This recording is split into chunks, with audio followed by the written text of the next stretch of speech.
Hello everyone, today in this video we'll be discussing how to memorize the lab programs. So if you haven't started memorizing the lab programs or you are just starting now, so you have to follow a few tips and tricks which can make you memorize these lab programs in a very much easier way. So that's what we'll be discussing in this video, and I'll be telling you what are the key points you need to remember for each program. Okay, so before starting, if you like this video, hit the like button and don't forget to subscribe to my channel and support help me make more videos like this. Okay, so let's get started. So these are the total 9 lab programs which you have to memorize. So from the 9 lab programs you have to go in this way. Okay, you have to start from the last lab program 9, 8, 7, 6, then you have to go to 3, then you come to 5, 4, 1, 2. Okay, so in the description of the video there you can find out the order. In that order you have to follow. Okay, because in that way if you do it will be easier for you. The smaller lab programs have done first. So the last 4 lab programs, right, these are just one pages, just one page. Okay, so it's very simple. And these 2 lab programs have just 5 lines of code. Here 5 lines are there, here also 2 lab programs are there in one lab program. Those 2 have 5 lines of code and all are very similar, just the model is getting different. So we'll be discussing each of things in depth. So by the end of this video I hope it will be very easy for you to memorize these lab programs. So without wasting any more time, let's get started. So watch this video till the end. If you leave in middle you might miss some things. So if you get the point you can even leave the video, but if you watch till the end it will be helpful for you only. Okay, so this is the 9th lab program which is linear regression. Okay, so the thing is, what is linear regression? Linear regression means you will be having some x values and y values which will be plotting. Okay, for example, if I have to plot a point in a graph, okay, if I have to plot a point in a graph, at that time you need the x value and the y value also, right? If you get the x value and y value, you can plot a point here. Next xy value you will plot another point, next x value you will plot another point, like that you will be plotting many points like this, right? That is what is called linear regression. Here also we'll be using the same thing here for plotting. Okay, so linear regression's main aim, start from the end. Okay, to memorize the lab program, start from the end. What we are doing, we are trying to output of orange line. So we are plotting two things. First we are plotting an orange line which is expected thing, and red line which we are trying to orange line. So that's what we are trying to do here. For this we need what? Array values and y array values. Okay, so let's start from here. This graph is getting shown because of this line. Plot underscore lr of 1 dot show. What is 1 is the tau value. Okay, tau value means how smooth it will be. If it is more lesser, it will be more smoother. Okay, so if it is too much lesser, it will be very smooth. So what will happen, it will take the noise values also into consideration and the things might go wrong. So the ideal value is 0.01. Okay, so 1 is not an ideal value because it's not touching these points here, right, the red line. So how to memorize this program is, start from here. Plot lr is a function which you are calling, which is defined here, plot lr, and tau value we are passing. Okay, tau value is a smoothness value. So whatever we are passing here, this function, it is returning something. That's why only we have put dot show. If it is not returning something, void dot show will not show anything. So here we are getting something. What we are getting? Y-axis values. So we have here plt dot plot domain comma pred comma color is equal to red. Color is equal to red is the color we are specifying for the line. Domain is the x values, pred is the y values. So 0th index of x value and 0th index of y value, that will correspond to the first point. Second index, second point, third index, third point, and so on. Like this it will be going on. Okay, so that's what it's happening. Plt dot plot domain comma pred. Now the question is, what is domain, what is pred? You have to go in this way. Okay, you have to come from the reverse to remember the things, but while writing you have to write in the proper manner only. Okay, for remembering you need to go in this way. So when you get the answer script, you can write in the backside of the answer script, like what is the flow, like for this you need this, for this you need this, you need this, you need this, like this you can keep on writing in a rough manner, and by referring to that script you can write the actual program. Okay, so we need the domain and the pred values. Okay, so before that we have plt dot scatter x comma y alpha is equal to 0.3. Now again we are doing something called scatter. Scatter means nothing but like this orange values which you can see here. Okay, the values will be plotted, but some values will be plotted as noise values also. That is called a scatter. You know scatter, right? Just spreading it out. So we are passing x and y. So x has the x values corresponding to this one, and y has the y values corresponding to this one. Okay, for each orange point, what is the x and y value, that is stored in x array and y array. Now we have 4 questions. Alpha is equal to 0.3. Just ignore it. It's just some parameter. Okay. So x is equal to an array, y is equal to an array, domain and pred is also arrays. So what are these arrays? We need to know what are these these arrays? That's the next question. So let's start from the down itself. What is domain? What is spread? Let's have a look at that. Domain and spread is defined here. So you can get the domain and spread values from here. X and Y is defined at the top. We'll go at the end here. Okay. So these four things are defined. If we are done with these four things, our program is over. Okay. You just need to know what is domain, what is spread. Okay. So let's see what is domain. In domain you have np dot. Np is what? Np is a numpy's library. Okay, means numpy is a library. Its short form we are taking as np. So np dot linspace. Linspace means linear space. Linear space in the range -5 to 5 with the spaces as 500. There should be total 500 spaces ranging from -5 to 5. From -5 point to 5 point, there are totally 500 divisions are to be made, and those values should be stored in domain. Like first will be -5, second will be -4.95, third will be -4.9, and so on. Okay, like that it will be stored totally 500 values between -5 and 5 with a linear space in between that will be stored in domain. Done. Next what we have, the domain is done means x-axis values is done. If we just get the y value axis, our program is done. We'll be easily able to plot it. Now let's see how we are getting the pred value. For pred value we need local regression is a function which is getting called x theta comma x comma y comma tau for x theta in domain.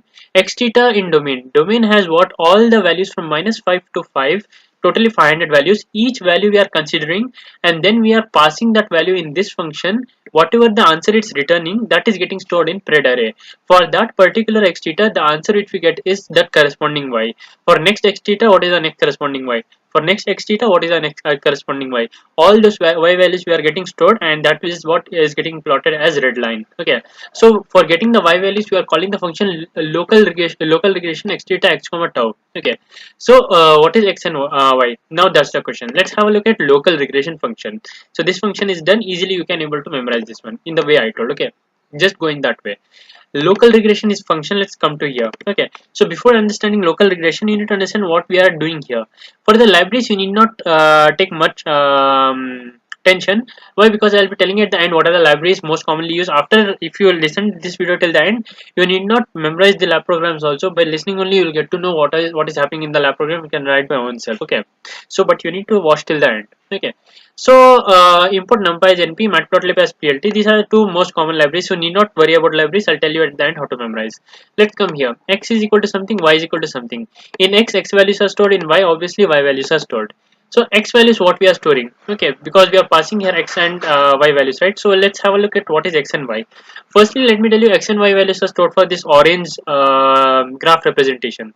X is nothing but np.linspace -5 to 5,000. Instead of 500 values, as in this case, we are considering 1000 values. So -5 to 5, 1000 divisions will be made, and that will be stored in x. What will y store? Y will store np.log. Log of what? np.absolute value x square. This is square. Okay, double star means square. X square minus 1 plus 0.5. This value will be calculated for each corresponding x in this one. For each corresponding x, what I've got, -5 to 5 with 1000 divisions. Each point I will take, I'll do square of it and -1 and plus 0.5. When I do this, whatever answer I get, I'll take its log. Then whatever answer I get, that is the corresponding y for the first x. Like that I'll do for second x, third x, and so on. Like that I'll do for all the 1000 x values, and I'll store it in y. So when we plot x comma y points continuously, we'll get a graph in this form. So after we have got x and y, we'll be normalizing x, because it has to be normalized with a scale of 0.05. Otherwise it will not be visible in the screen. So we are normalizing it. It's nothing but x is equal to x plus np.random.normal. Random is a sub library in the main library in np, and there we have a normalization function. We are passing scale as 0.05, size is equal to 1000. So you have to write and practice. You will not get just by hearing this and watching this video. You have to write and practice these small things. Listening to these videos has the main purpose only to just give you a brief overview of what's the way to remember this. That's all. The technicalities you have to write and practice. Okay. X is equal to x plus np.random.normal, scale is equal to 0.05, and size is equal to 1000. So that will be stored in x, the normalized values. Now x and y is ready. Obviously we have to plot it. So plt.scatter x comma y and alpha is equal to 0.3. Now this is done. We have plotted it. Now let's have a look at where we stop from local regression, right? We have called local regression from here to get the y value. So what is y value? Which is getting written, that is only the y value. So x theta at the rate beta. At the rate is a decorator function, which is also the matrix multiplication. Okay. So we are doing the matrix multiplication of x theta and beta. What is x theta? X theta is already given here. We are passing x theta. Okay. So But the question is, what is x theta here? X theta is nothing but for domain. Yeah, see here, you remember, right? In domain, we are considering each value. X theta is passing here. Like in domain, what we have stored 500 values from -5 to 5. Each value we'll consider and pass here. So those values are x theta. So that is getting passed here. X and y, we just define what is the arrays, and tau is nothing but the smoothest factor. Now we have, since we have got this, we are returning x theta at the rate beta. Now the main question is, what is beta? Because x theta we already have, we just need to calculate beta. Go in the reverse way. Remember, if you want to remember the lab programs, you have to go it like this. Okay, what is beta? Beta is nothing but np.linal dot pin v xw at the rate x at the rate x w at the rate y. Like this, you remember, we are using x and y values, right? Xw at the rate x at the rate xw at the rate y, like that. Okay, so when you do this, you'll be getting the beta value. Now the question is, what is xw? For xw, you have to write this formula: x dot t transform x into radial kernel x theta comma x comma tau. Okay, so radial kernel is another function is getting called here. Let's have a look at what it is. It's just a simple formula. Return np.exp. Exp means e power this one. We have to return e power this one. Now what is this one present here? This is nothing but np.sum x minus x theta whole square x is equal to 1 divided by minus t minus 2 into tau square. Okay, x minus x theta whole square divided by minus 2 tau square. That's all. Okay, just write it in a rough manner, you'll get this value. This function is just returning these values. Okay, so after it returns this value, it's substituted here, that we will be calculating, and that is stored in xw. We have got xw. Now we have to slightly alter x and x theta values. What is x and x theta? X is nothing but np.c. See, for the matrix things, we need rows and columns. So x theta is the rows, np.r. X is the columns, np.c. Okay, np.r underscore 1 comma x theta. From 1 till x theta we are doing, and np.c, np.ones. We are storing just ones. np.ones, what it will do, just store 1. Okay, the number 1. Len x means how many x values are there, that many ones will be stored in x. Okay, that is what is np.c. Like that, columns will be formed. Now when we have got the rows and columns, then we'll be doing the further things. Okay, so quickly going through again, where you'll start from, just write these libraries. At the end, you'll get to know how to write these libraries. Come here. What you are trying to do in linear regression, we need the graph values plotted. So we need x and y values. So x and y values, how we will get? First, we have to calculate what is domain and what is spread. So what is domain? It is the linear space between -5 to 5 with numbers 500. For the pred, we need to calculate y value for each of the x value present in domain. After that, we will call this function. Then we'll just scatter and plot. This is very simple. Now the question is, what is linear regression happening? Before linear regression, you have to define x and y. X is 1000 values between -5 to 5. Y is the log value for each of these x value present by using x square minus 1 plus 0.5 formula. We are normalizing x and plotting the orange thing. Then we are going to local regression. You need to return x theta at the rate beta. Beta is beta np.linal g pin v xw at the rate x at the rate xw at the rate y. Xw is this one, and radial kernel, this you can define e power x minus x theta whole square by 2 tau whole square. X and x theta and x, you just make it as rows and columns. You have to write and memorize. Okay, so this is the way. This is the shortest program in the lab manual, very easy. Just try 3 times, it will be hopefully in your mind. Okay, so let's move on to the next one. After getting done with the 9th program, you have to go to the 8th program. Okay, see, 8th program, 7th program are very similar. Okay, many things are present here, but you need not memorize these many things. What is required? First memorize that, then you can memorize whatever you want.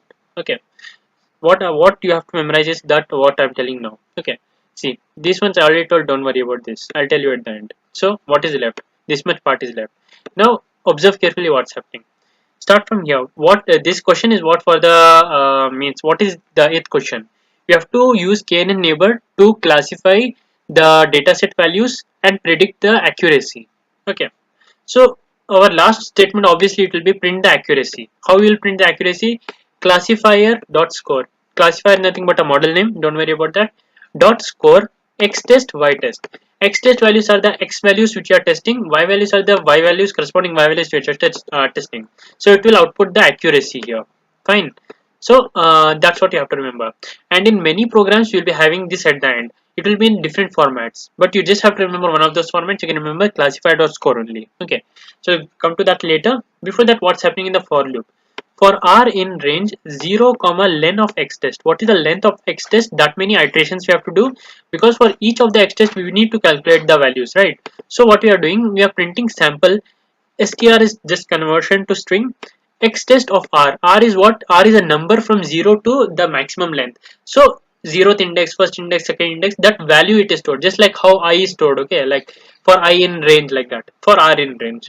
So R is the index value. 0th index value, what is the sample that we are outputting? So this is the sample, first output. What is the label? Label is stored in Y. Okay, Y test values. Y test value of 0th index, the label is 2, and we are predicting values, so we are getting a predicted value. Okay, so this is what we are printing here. Now you might get many new terms here. What is X test? What is Y pred? What is Y test? So all these terms we will be discussing now. See, whenever we get a program like this to predict something or train a model, 5 steps you need to remember. How many steps? 5 steps you need to remember. The first step is this one. You need to load our data set. So here it is inbuilt dataset.load iris. We are loading an iris dataset. So this is the statement you have to keep in mind. That's the first step. Once the dataset is loaded, don't print this one. Print dataset loaded. This is all optional thing. I'm just telling you what is the leg piece of chicken biryani. Okay. So you have to print this one. I mean this statement you have to write. Iris is equal to dataset.load iris. First step done. Second step, when you have got the dataset, you have to consider some part of dataset as training, some part of dataset as testing, so that when you train the data, you can test it whether the training is done properly or not. So that's why we are doing this thing. X train, X test, Y train, Y test is equal to train test split, iris.data, iris.target, test size is equal to 0.1. I'll tell each of these term what it means. Train test split is a function which is getting called on a data set, which will split the data set into training part and the testing part. So this what it will return is, it will return 4 terms. What is X train? That will get stored here. What is X test? That will get stored here. What is Y train? That will get stored here. What is Y test? That will get stored here. Okay, like that 4 different sets we will be getting. And what we are passing this iris.data. Iris.data is just the datas here. Okay, like these are the datas. Okay, these are the datas means its size of petal width and all. Okay, like what is the flower radius and all, something like that. So those are the data. Target means what is the flower name. If these values are given, what is its flower name? Flower name is either setosa, versicolor or virginica. Iris.target will just pass these 3 things: setosa, versicolor and virginica. Iris.target. Okay, test size is equal to 0.1 means from the whole data set, how much portion of data set should be the test data set. Its size is 0.1. That means 10% of the data set should be test. So whatever the data set is there, 90% will be used for training, 10% of the data will be used for testing. Okay, so like that it is. That's the second step. Third step, see, you need not print this one. This is just printing of the target names. Okay, you need not worry about this. So what is our second step? Second step is choosing our classifier model. By the name itself you can understand we are using KNN. So obviously we will write classifier is a variable in which you are storing K neighbor classifier. Okay, this is the model name which we are importing, and we are passing what is the K value. N neighbor is equal to 5 means how many neighbors you want. 5 neighbors you will set initially. So this will get a model that will be stored in classifier. Now once we have stored a model, then we are trying to train that model. How do you train the model? Classifier.fit. I always will use fit, and obviously for training we'll use training data, X train and Y train. So these are the 4 steps which are done.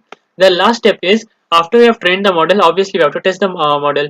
After we have means gone to classes for 3-4 months, obviously external will be there, right? That's the test for you. Like that here also, after you have trained the model, you have to test the model. How you will test the model? We will pass the X test values and we will get some corresponding Y values which we will be storing in YPred. Again, we are passing some X test values, we are getting some predicted Y values which we will be storing in the variable YPred. So how you will do that? The model name, which is classifier dot predict. This is a function called for testing, and you'll pass the X test array. You'll get some YPred values.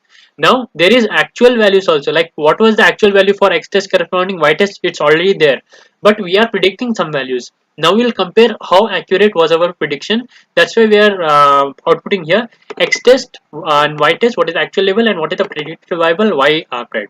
Then to check how many was similar, we will pass these 2 things, X test and Y test here. So it will give us the accuracy. Okay. So again, coming from back, 5 steps you have to do. First step, you have to start from here. Iris is a variable in which you are storing dataset.load iris. X train, X test, Y train, Y test. You are splitting the model and passing the iris data, iris target. iris target and test size 0.1. So once you have got the splitted values, next you have to get a classifier. So we are getting a classifier, k neighbor classifier. We are passing the n neighbor values 5. We are training the data by using extend y train and fitting it, and then we are predicting the values. We are storing the predicted values here. Then finally we are outputting what is the x test value, the corresponding y test value, and what we predicted value. Then we are also calculating the classifier score. Okay, so this was about the KNN, and just 5 steps. It's very simple steps. You have to just remember this much. Okay, if you remember these 5 steps, the 7th lab program is a cakewalk for you. Why? Because just the difference what is happening is this one. This was KNN, so obviously we choose K neighbor classifier. What is the next one? If it is K means, we'll choose K means. If it is EM, we'll choose EM. That's all. That's all the difference. Okay, let's have a look.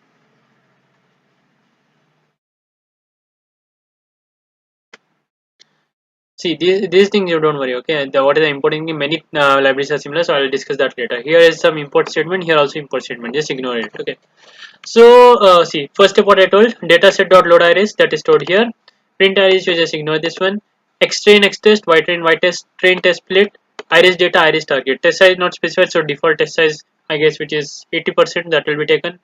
So model is equal to this, the see, this is the variable. Okay, variable can be anything. You can even write classifier. The only change happening is k means instead of n neighbors we have n clusters, value we have specified. After this then everything is same. Model dot fit extend y train. Okay. After this they have used some other techniques for calculating the accuracy, like matrix dot accuracy score, model dot score. You just ignore this one. Just use model dot what is the last one that we had used, right? Model dot score. Inside that we'll be writing the x test and y test. I guess it was that one only. Just remember one thing and use that in all the programs where we are getting the accuracy. Okay, need not use different ones. Classify dot score. Okay, like that only. Model dot score. X test y test, just pass and print out the values. No issues in that. Okay. So that was about the K means. Same goes for EM. Very simple. Already dataset is loaded and train test is happened.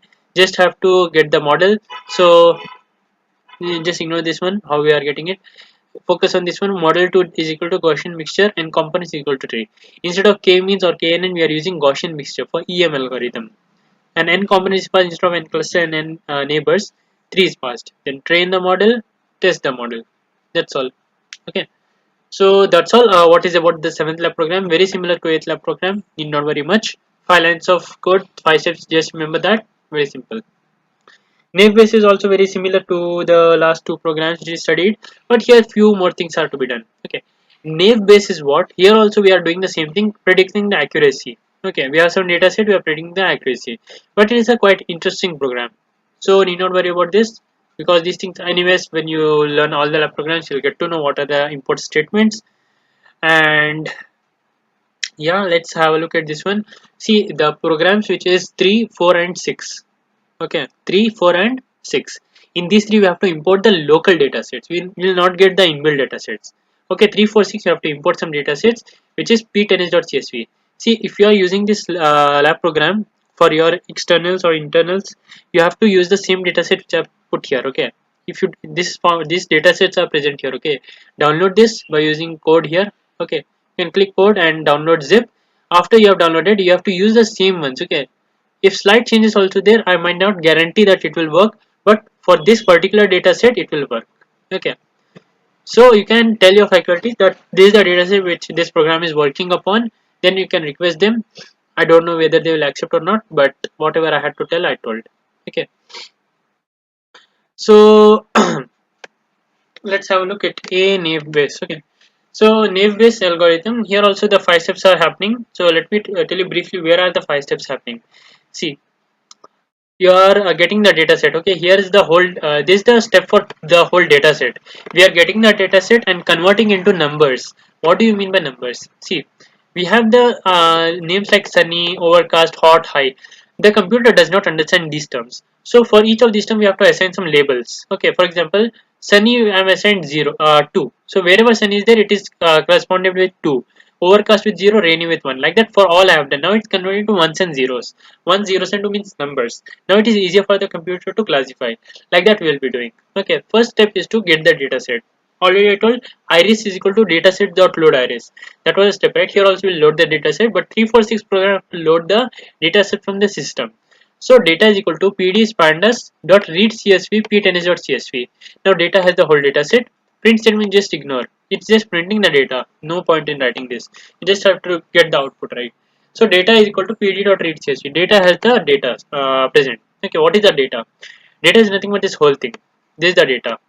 Okay, 1 2 3 4 5 5 columns are there and 5 rows are there. So this is the data which is stored.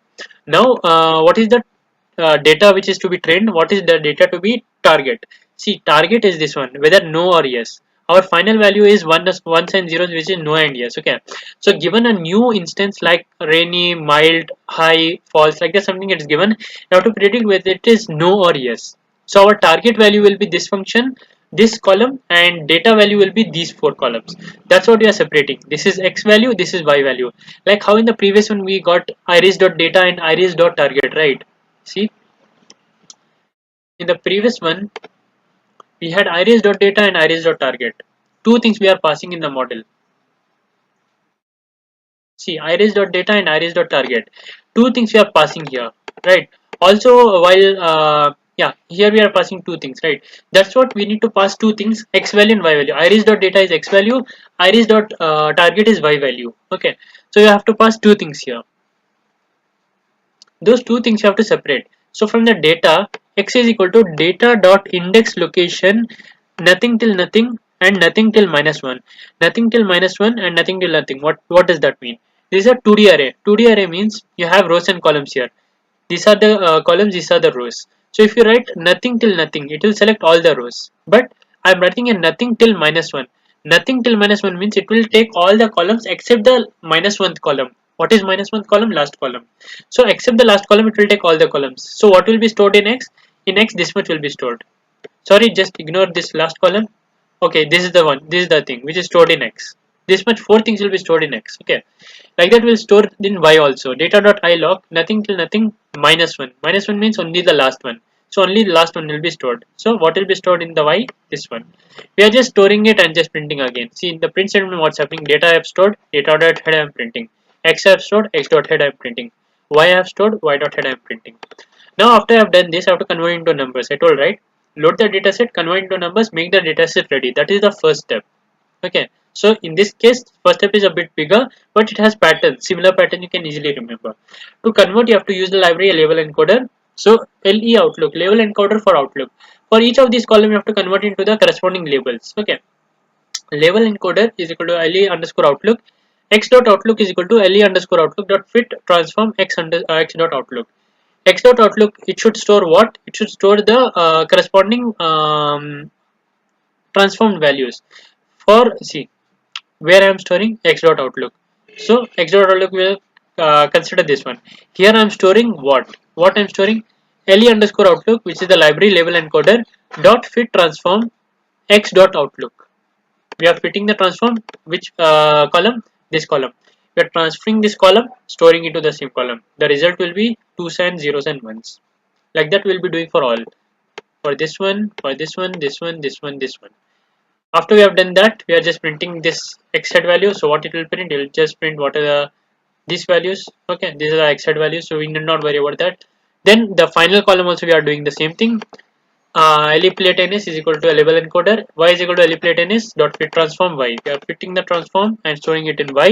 Then y, which is plate_ns value, this also will be converted to 0s and 1s. Okay, and we are outputting it. So what is the output value? See the train output. This is the y value. Okay, last column. Okay, plate_ns 0 and 1s it became. Next what we have? Next what we have is okay, the first step is done. Dataset is ready. Okay, for dataset ready, you have to do two things. Get the dataset split into x and y, then convert into numbers, both x and y. After that, the second step. Second step is get the model. Before that, you have to split the train and testing. So x train x test, y train y test is equal to train test split. You're passing two things, x and y. Like how you pass train the iris.data and iris.target, you'll pass x and y. Test size is 0.20, means 20% will be for that testing, 80% will be for that training. After you have done that, third step is to get the model. Classify is equal to Gaussian NB. Here we'll be using the model Gaussian NB and not passing anything in the parameters. Classify.fit x and y train. We are sending the x and y train values and we are fitting it. Then again, need not worry about this. How we can just get the score? Classifier.score x test y test. That's all. Okay. Again, recapping what's happening here. Get the data set here from the local system. Split the x values and y values. The first four columns for the x value, for the last column y value. Convert those values into the numbers by using the Outlook label encoder dot fit transform, which is the column you have to transform and where you have to show that same column name. Like that for y also. Then split the data x test, y test, train test split, x y test is equal to 0.20. Get the model, train the model, test the model. How will you test the model? Classify.score. Okay. So that's all about the sixth lab program. The easy programs are over. Our last easy program is also left, which is the third program. Very simple one. Let's have a look at that. You have to go in the same way. Okay. 9, 8, 7, 6, 3. So this is the whole program. Okay, and this program also has a local training dataset. Same thing, it will work on this same dataset. If you use other dataset, I may not guarantee that it might work, it might not work. Okay, so this example it works. So you import CSV. This is the statement. Not worry about how it will memorize. I will tell later. So what's happening in candidate elimination? See, we are reading a dataset. We are considering two things. For candidate elimination, you have to consider how many things? Two things. You have to consider the specific value and the general value. Okay. Finally, you have to output specific and general. That's what the question they have asked. So obviously, we'll need two arrays. So that's what we are doing first. We are reading that open training example.csv as f. Read the file csv.reader csv file. Data is equal to list of CSV file. Whatever the data we have read, convert into list. Which list? 2D list. Data will have 2D list. Means it will have rows and columns in this form. Like the first row, first column, second row, second column. Like this is question marks. Don't worry about question marks. The data will be like first column, second column, third column. If I show you the overview, let's duplicate it. Go to the data set. I'll show you how the list is stored. Okay. So if you have that list in mind, it's very simple for you to memorize this lab program. This is a very famous dataset which we use in most of the theory and lab programs. This is the dataset. Okay, if you convert into list, it will be 2D list. The first row will consist this row, second row, third row, fourth row. Then that's what we are storing in the data. Then we are trying to get the specific and general. Initially, specific will have the 0th row. Okay, 0th row. So how we are storing this one is, it will not have this one. These are the target values. It will just have these 5 things. Okay, so how we are getting this 5 things in specific? Data of 0th row, nothing till -1 means it will consider all rows except the last row. So it will consider all the columns except the last column. Okay, these 5 things, what is in blue, that will be stored in specific. What is in general? In general, this list will be stored how many times? For j in range length specific. This whatever I have highlighted in blue, that will happen this many times. What is range of length specific? What is specific? Specific is this. What is this? This is nothing but what is in blue. What is in blue? 6 column names. So length of specific is 6. So it will happen 6 times. 6 times this thing will be stored. And what is this thing? In this thing, question mark will be stored 6 times. So 6 question mark will be formed and one list will happen and that list will be stored 6 times. Okay, that is stored in general. So if you want to visualize what is specific general, it's printed here. Specific is this one, the column names, as you can see, the blue things that is stored here only, and 6 times the question mark. First question mark list, second question mark list, third, fourth, see this is fourth one, fifth one, sixth one. 6 lists are stored. That is in general. For each of these attribute, we have one question mark list. Then that much we are doing here. Next, what we are doing, after you have stored this one, you have to access the data. Remember one thing, for specific you have to access yes, for general you have to access no. Whenever there is what we are mainly seeing is if it is yes or no at the end, this whole thing is stored in data, right? This whole thing is stored in data. If I ask you what is data of, for I in data, first we are taking for I in data. For I in data means data has 4 lists, 1 2 3 4. For I in data means it will access the first list. Now we are accessing whatever is consisting in blue. Next, what we are doing, if I is if I of -1 equal to yes, we are performing this thing, and if I of -1 is equal to no, we are performing this thing, right? So I of -1, last thing we are accessing, last thing is what, this one. Is this yes or no? That is the main concern for us.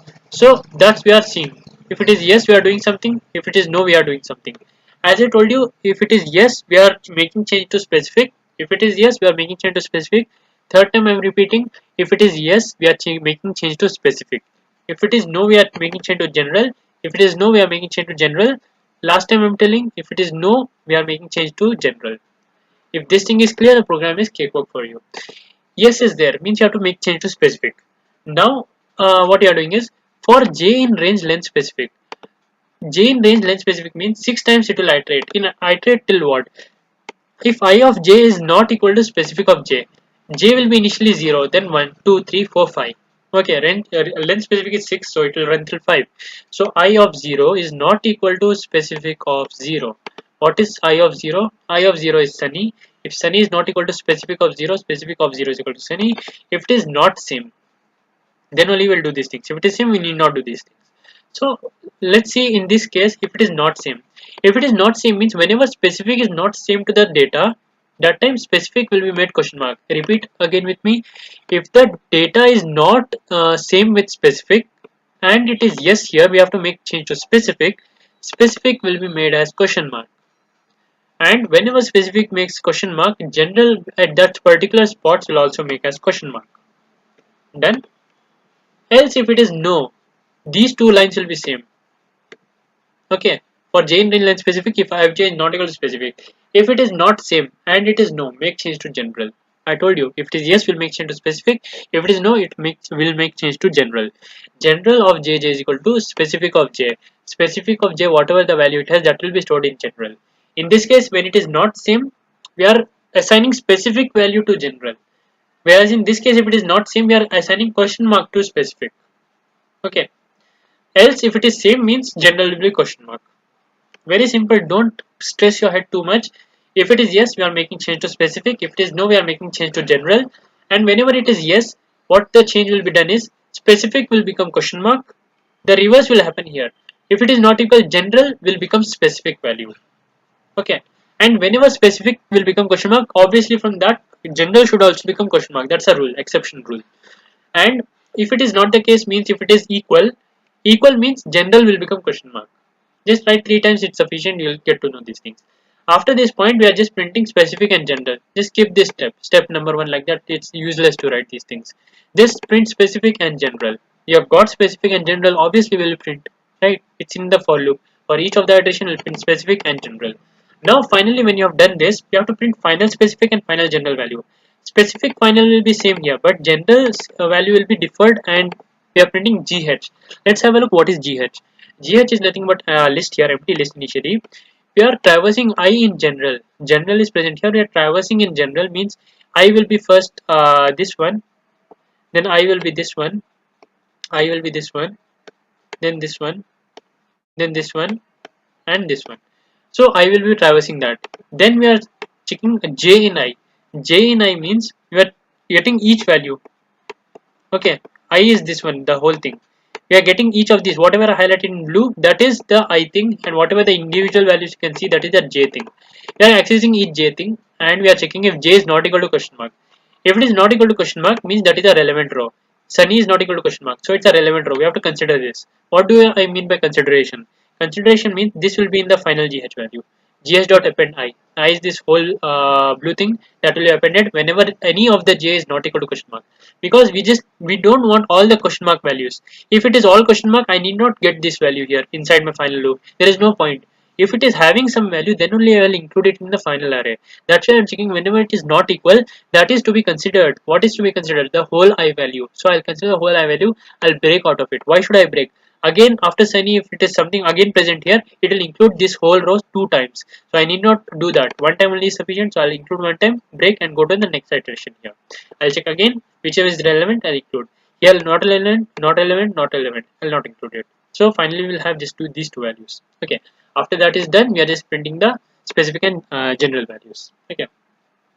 Quickly recapping, in training candidate elimination, you need a training data set, training example.csv. Read the file, store it in the 2D list, get the specific and the general, traverse each, find the last if it is yes or no. Based on that, make change to specific or general, remove the unwanted rows by using this one. Wherever it is not equal, that row only you have to include and just print those specific and general values. Very simple 5 lab programs are done. Okay, let's move on to the next upcoming lab programs, which is what is left. A star, AO star, ID3 and backpropagation. These four are left, right? This is the hard lab programs. Okay, so we'll be starting with the backpropagation. You have to write this and practice more. Okay, you have to write this and practice more. In this lab program, there is nothing. The data set is used, but you have to write and practice. Why? Because you can easily remember the things. Okay, but there are many confusing terms here. Okay, that you have to keep in mind. So let's see how to memorize this one. Before that, let me show you the whole program. This is the whole program. A bit lengthier, not very lengthier. Also, it's medium sized. Okay, comparing to AO star, it is not even 1/4 of AO star. Okay, so how do you memorize this lab program? That's the main question at this moment. See, before getting to know this, let's have a brief overview of what is backpropagation. In backpropagation, you have three things. Remember this sequence, three things: input, hidden, output. Repeat with me: input, hidden, output. Yes, again, input, hidden, output. If you remember this, much program will be simpler for you. Input, hidden, output. This is the sequence you need to follow. Okay. So obviously, we need to have some neurons. We'll be having neurons here in backpropagation, and these neurons will be connected, and we'll have the output also. Okay. So we need to specify how many neurons are there in the initial input side, how many neurons are there in the hidden, how many neurons are there in the output. These three things we have to specify. So how do we specify that? Simple. Take a variable name input neurons is equal to 2. Hidden layer neurons is equal to 4. Output neurons is equal to 2. Iteration is equal to 6000. Total number of iterations. After you have done these things, then we are set with the neurons. But the neurons will have few things like what is the input I am giving, what is the output I should be getting, what is the hidden values, hidden layer values in between, what is the weights assigned to each of these nodes, what is the bias assigned to each of these nodes. All these factors are to be initialized. One by one, we will do all of this. First, after you have assigned the neurons, tell me what is your input and tell me what is your output. Input is equal to np.random.randint 1, 5 input neurons. Assign a random number between 1 and 5 for the input neurons. Means for the two input neurons you have designed here, for those two input neurons, you have to tell me a random number between 1 and 5. That will be my input. Output should be 1 and 0. Okay. Two output neurons are there. In those two output neurons, the first output neuron should have the output 1. Second output neuron should have the output as 0. That is my expected values. I'll pass some random values in input. I should get that corresponding output. For that, we have to means set the particular weights in between. When we alter the weights, the output will the output which I am getting is altered. So based on that, I have to set the weights. That's what we are doing in backpropagation. First, we'll set some weights, get to the end. Again, we'll come back, set again some weights. Again, come back, set some weights. Like that, we'll keep on doing. So input is equal to np.random.randint 1, 5 input neurons. The value is set, output also value is set. Obviously, hidden layer is remaining. So hidden layer, what we are setting is hidden layer is equal to np.random.rand 1 hidden layer neuron. Initially, it will just have 1. Okay, just the value for all hidden layer will be 1 only. After you have set the input and output, I told you have to assign two more things: bias and weights. Bias weights are very similar, just that bias does not change, weights will change. Bias is nothing but, see, hidden bias, output bias we are setting, then we are setting hidden weight and output weight. Bias is equal to np.random.rand. This thing is very similar. np.random.rand here also, here also, here also. If you have to write the hidden bias, just copy paste what is written here. This same thing is written in here also. That will be a hint for you. You know to write this, just copy paste here. Once you have copy pasted, hidden will convert it to output. Output you just have to write here instead of hidden layer neuron, output neuron. This line is also done. Third line, after bias is done, you have to do the weight. For weight also two things are there, hidden weight and output weight. Same thing copy paste. np.random.rand, np.random.rand. I told you a sequence. Input, hidden, output. What is the sequence? Input, hidden and output. So that's the same thing. For hidden you have to use input and hidden. What you defined here, input and hidden. First two things for the hidden weights. Second two things, output weights will be using the same thing copy paste, np.random.rand. Two things for the output you will use hidden and output. So hidden layer, comma output neuron. This is the first step what you have to do here. This first step itself consists of three steps. Initialize the numbers here and get the input, output and hidden layers here and get the bias and the weights here. Right, and practice a lot. Okay. After you have done these things, we'll be just iterating back and forth. We'll be just going for loop. Now you might question why I skip this one, because this is not relevant only. Like, do you even need to memorize this one? These are the two functions we are defining: sigmoid and gradient. Sigmoid is nothing but 1 by 1 plus e power minus layer. 1 by 1 plus np dot xp is nothing but the term which you are writing for e power. What you are assigning minus layer. Layer we are passing here. 1 by 1 plus e power minus x. If it is instead of layer, if I pass x here, it will be e power x, right? It's easy to memorize. 1 by 1 plus e power minus x. Repeat with me. What is sigmoid? 1 by 1 plus e power minus x. 1 by 1 plus e power minus x. Done. Sigmoid is done. Next, gradient. Very easy. Layer, consider it as x. X into 1 minus x. That's all. Gradient is what? X into 1 minus x. Layer is here, so layer into 1 minus layer. Done. This is in your memory. This also in your memory. Right. Done. Need not worry about this. Come to this iteration here. Now this is the third part of the program. Okay, the first part is done, second part is done, third part. In third part we have again three parts here. Okay, now you might ask why I'm not considering this one, because these stupid values. We are just outputting what is error and output layer. At the end, what will output? Repeat with me: error and output layer. Error and output layer. Then error and output layer will output. Error is nothing but what is the error in the current iteration. Output layer is what answers we have got here. Okay, what I told you, we need to get the final answers as 1 and 0, isn't it? So what we answer we got here, 0.92 and 0.94. This is close to 1, but this is not close to 1. So like that, we'll again keep on changing weights till 6000 iterations, and then we'll get some weights. This is close to 1, this is close to 0. Done. That's what we are doing here. So we are at each point we are outputting what is my current iterations value. So just forget all of this. If I is less than 50 or I minus iteration is my I is greater than iteration minus 50. What does this mean is the first 50 iterations, last 50 iterations. Okay. So or else you can just output the last value only. If I is equal to iteration minus 1. Iteration is 6000. Just write this one here. See, if I equal to 5999, this will output just the last value. That much is also sufficient for you. If I is equal to 5999, then that will just output the 5999th location iteration. This is the only thing which you are concerned about. Need not print this much also. So last thing is stupid things. So I'm not discussing the stupid things here. I'm discussing what is the main things. Okay. So this thing can be divided into three parts. Now you might ask, like, there are 5 divisions here, but still this is 3 divisions only. Let me explain you how it happens. See, start from the last. Hidden weight is equal to hidden weights plus 0.05 into gradient hidden weight and 0.05 into gradient output weight. We are adding to this term this value. What is this value? 0.05 is the term which you can easily memorize. Gradient hidden weight we are adding. When you get this gradient hidden weight, multiply 0.5, add to hidden weight. That's all what is happening here. Get this value, gradient output weight, multiply 0.5, add it to output weight. That's what is happening here. That's all. Updation of the weights. Now this is the irrelevant thing. Why? Because we are just multiplying 0.5 and adding to hidden weights. So I'll not discuss this one. Very simple. You got it in your memory. The main point is, what is this one? This is the third part. This is the second part. This is the first part. I told, right? This thing is divided into three parts. Now you are satisfied how it's divided into three parts. First part, second part, and third part. Let's discuss from the first part. For I in range iteration, I will store value 0, then 1, 2, 3 till 6000, but not 6000, it will store till 5999. Then let's see what's in the first part. Start from hidden layer. Start from what? Hidden layer. Hidden layer, two things you will do: np dot dot and sigmoid. Okay, repeat with me. In the for loop iteration, you will do hidden layer is equal to np dot dot and sigmoid. Here what you will do, I told you the sequence: input, hidden, output. Which you are considering? Hidden you are considering. So I will consider input and hidden. So input comma hidden weights.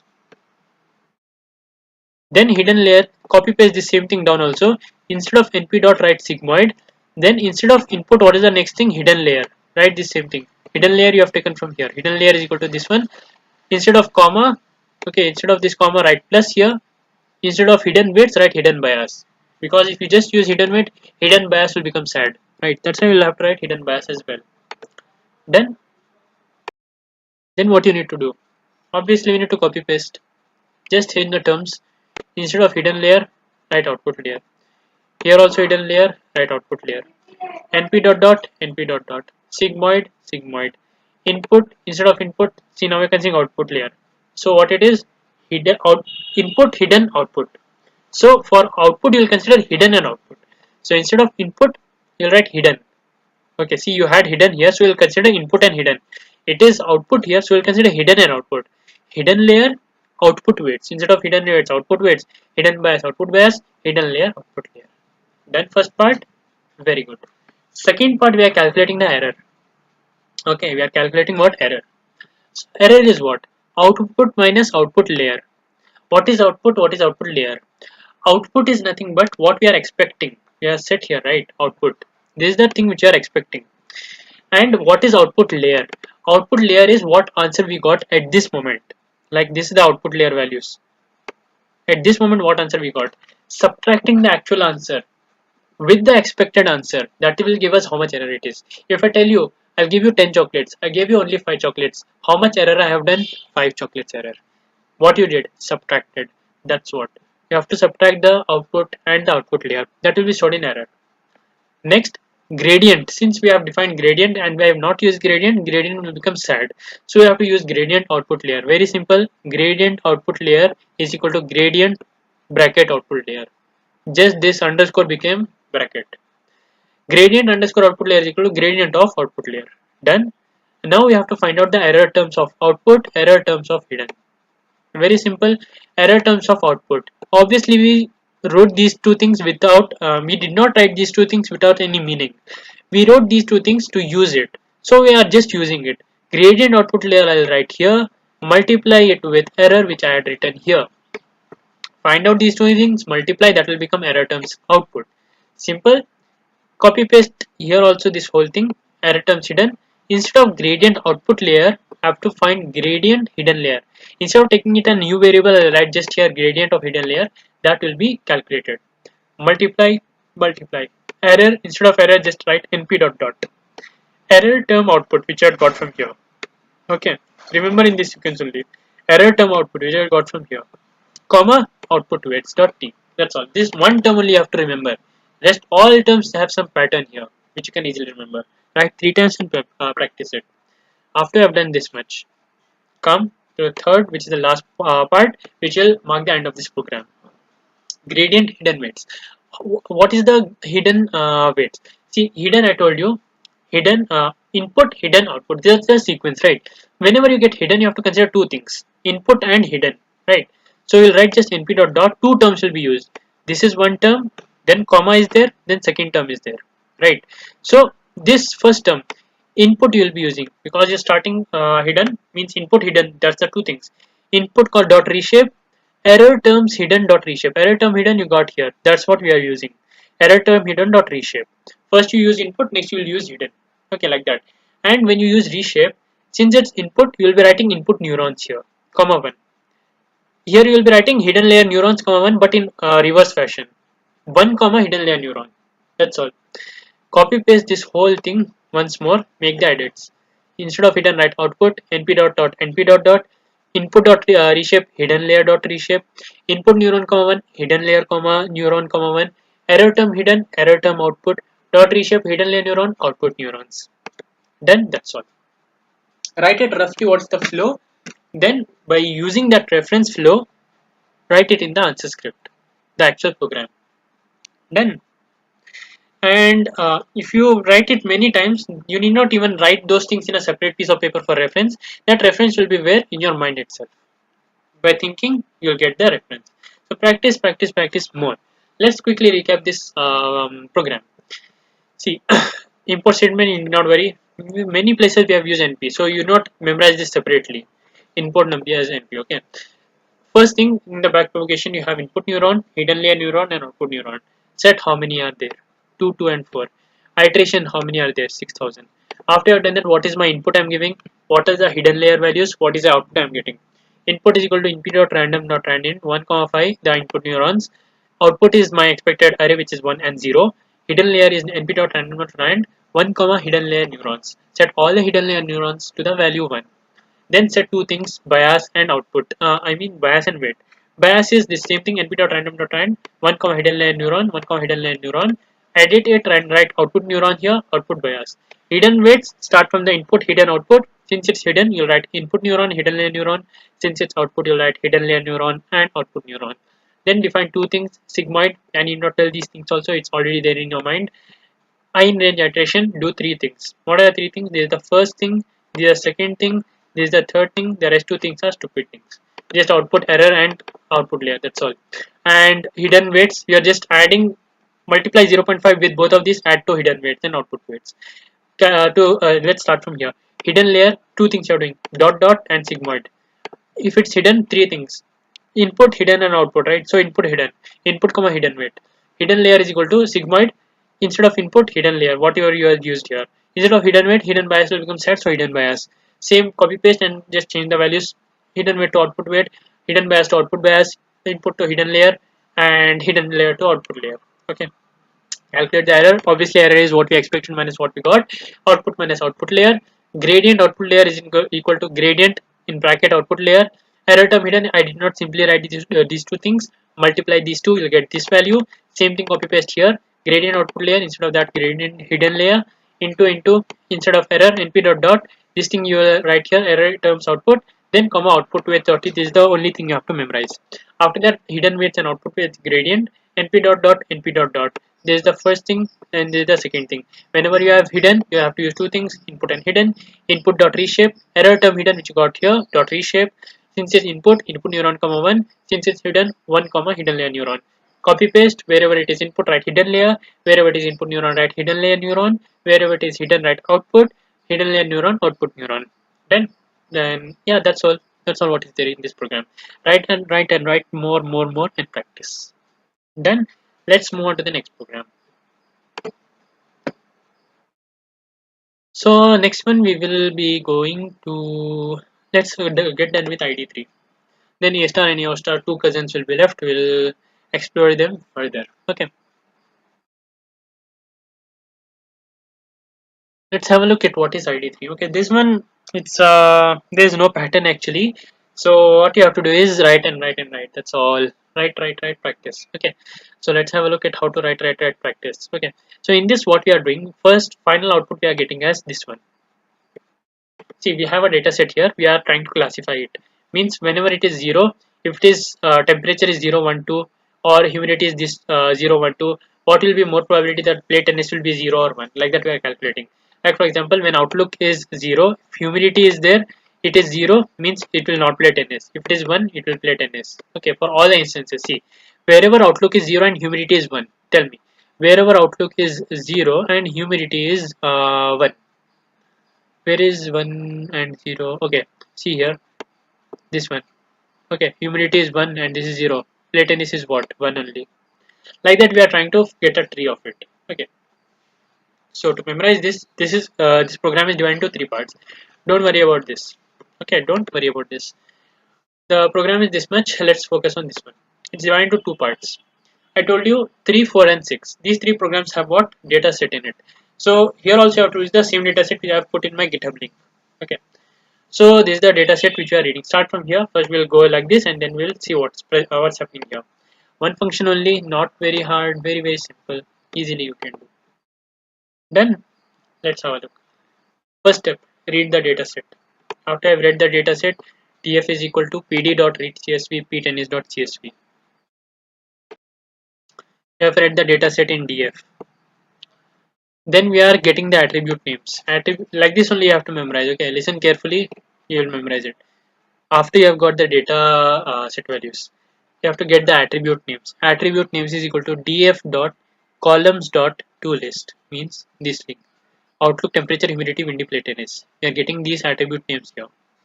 Remove this output statement. Attribute names dot remove platelets. We read the data set. We got the attribute names by columns dot to list.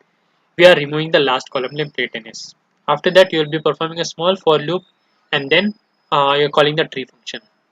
Okay, what is this for loop for? In this for loop, we are altering the df for column name. Okay, for column name in df dot select d types object. This you have to write and memorize. Df of column name comma underscore is equal to df column name dot factorize. This you remembered, right? Close your eyes and tell df column name dot factorize, that will be stored in df column name underscore, right? Okay, done. So and column name df selector d types of object. Then this will be altering df. After I've done that, we are just passing the df, which is a dataset value, the target value platiness which are trying to predict, attribute name which I've got, which is outlook, temperature, humidity, and windy. Platiness we have removed it here. So these things are passed to ID3. Whatever it returns is a tree, that tree will be printing. Okay, you need just remember these things.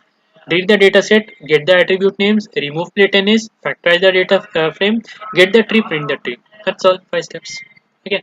Now the main thing is ID3 is passing you how to memorize this program. I mean this function. This function starts from the reverse. When you want to memorize something, start from what? Reverse. In reverse, what we have return tree. Now my question is, what is tree? Then let's search where is tree defined. Tree is defined here. Okay, so we need to get this part here. So we got a flow. We have to return tree. Tree is defined here. This tree is dependent upon else condition. And what is this else we got from this one? If condition. If has some CNT, the CNT is defined here. Like that you have to come. See, right? I'll tell you one trick. Write it slowly, even if it is taking time, even if it is wasting your, if you feel like it's wasting time.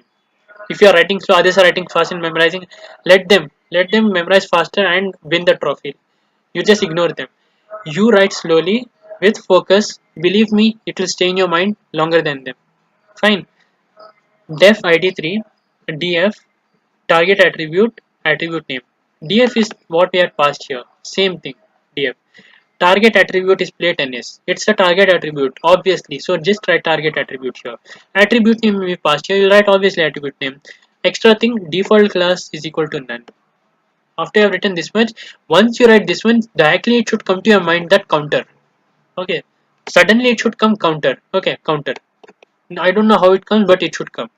CNT is equal to counter x for x in df of target attributes. We are counting how many ones are there, how many zeros are there in the df target attribute. What is df target attribute? This one. How many zeros and ones are there? That we are counting. After I have written this one, df target attribute name default class, suddenly what should come to your mind? Counter. When counter comes, you'll write cnt is equal to counter x for x in df target attribute. If you write it slowly, obviously it'll come to your mind. That's the only trick. Then when cnt comes to your mind, next thing should come. We are counting the length of cnt. If cnt of length is equal to 1, return next iter cnt. Write and practice. Else if it is not 1, it is empty, obviously. df.empty, or there is no attributes, not attribute name. If it is nothing, return the default class. Else if it's not both the case, then an interesting scenario happens here. What is that interesting scenario? Whenever you write else, gains should come in your mind. Whenever you write else, gains should come in your mind. Whenever you write else, gains should come in your mind. Gains is equal to mutual info class if target attribute name, the last thing you will take here, attribute name, then you will take target attribute, df target attribute, and one extra thing, instead of default class you will write discrete features is equal to true. Right? Then you will have gains. Gains means for each of these attribute which I have here, which is giving me the most gain. What is gain? Gain means which will classify it best. Okay, means for whenever it is 0 here, it is having similar values. Whenever it is 1 here, it is having similar values. That count. Whether when I am having zeros here, that is giving me more zeros and similar values, or when it is outlook, or when it is humidity, or when it is windy, which is giving me more, that name will be stored here, that attribute name. That attribute names index I want. Like outlook's index is 0, temperature index is 1, 2, 3, 3. Okay. So which index I have? Index of max is equal to the carefully you are listening, like that only, in that same speed also you have to write with full focus. Then only it will be staying in your mind. Okay, ID3 is a very hard algorithm. If you write, it is a very cakewalk algorithm. Gains you'll write here, dot to list, you're converting the gain to list, dot index of max of gains. What is the maximum value of gains which I have obtained among all of these 4 attributes? That's max value I take, its index I will take, and it will be converted to list. What will be converted to list? Gains will be converted to list, and that index will be stored in index of max. Repeat, index of max is equal to gains dot to list dot index max of gains. I have got the index value. To get the attribute name, I'll get the attribute names array and I'll pass that index, so I'll get that value. For example, if the index I've got as 0, so I'll pass attribute names of 0, I'll get outlook. That outlook will be stored where? I'll be storing it in best attribute. And best attribute is equal to flower basis, means I'm assigning a tree.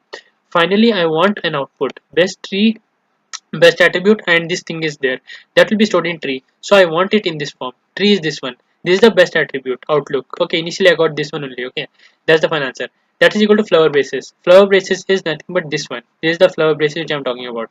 Inside this flower basis, I'll specify a few more things.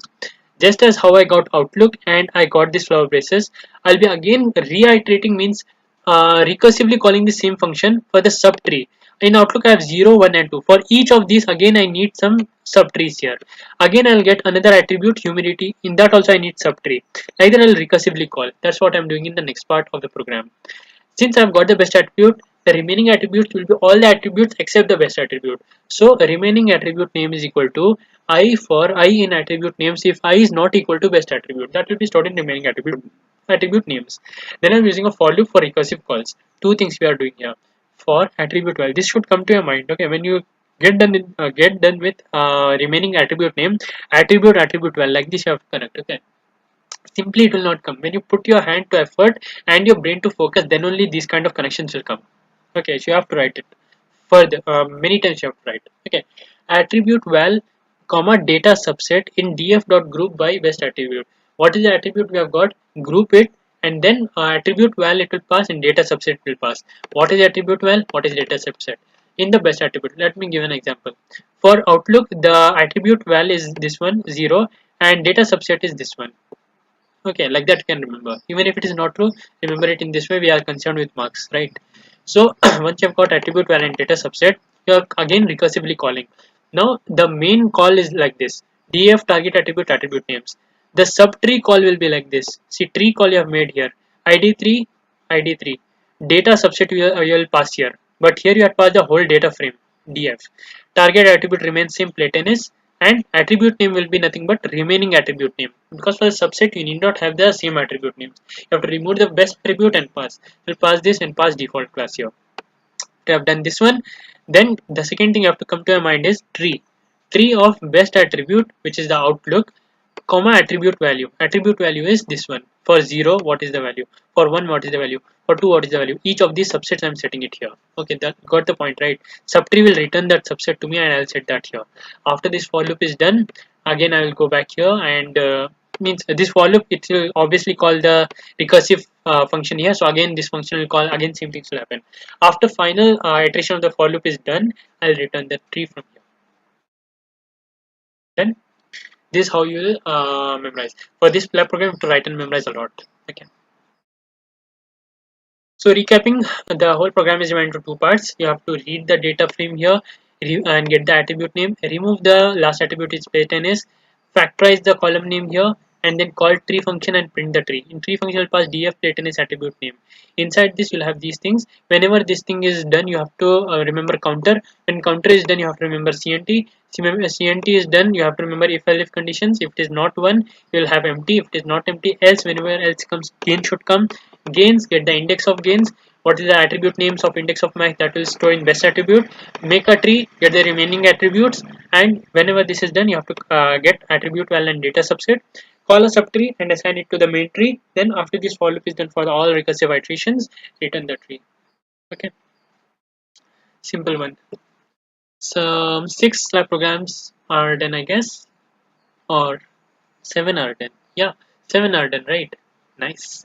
So only A star and EO star is left. Let's start with A star and last we will get done with EO star as well. So A star, how to remember this? Very simple. You just have to divide the whole program into many subsections and divisions, and each division you have to remember. So see here, let me show the whole program. It's a bit big, but it is simpler only.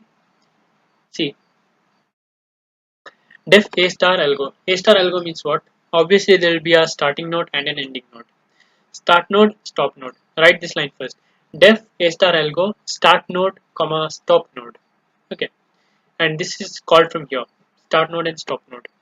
I'll give you the divisions here. See, this is the program. Okay, def a star algo. Let's see how much down it is going. Okay, see. Mm, okay, see, this is starting from here. Okay, and it is ending here. Okay, that is the A star algo program. Except that, let's see what is there. See, to memorize something, you need to have how many divisions are there in total that program. What I told first is this function is given here.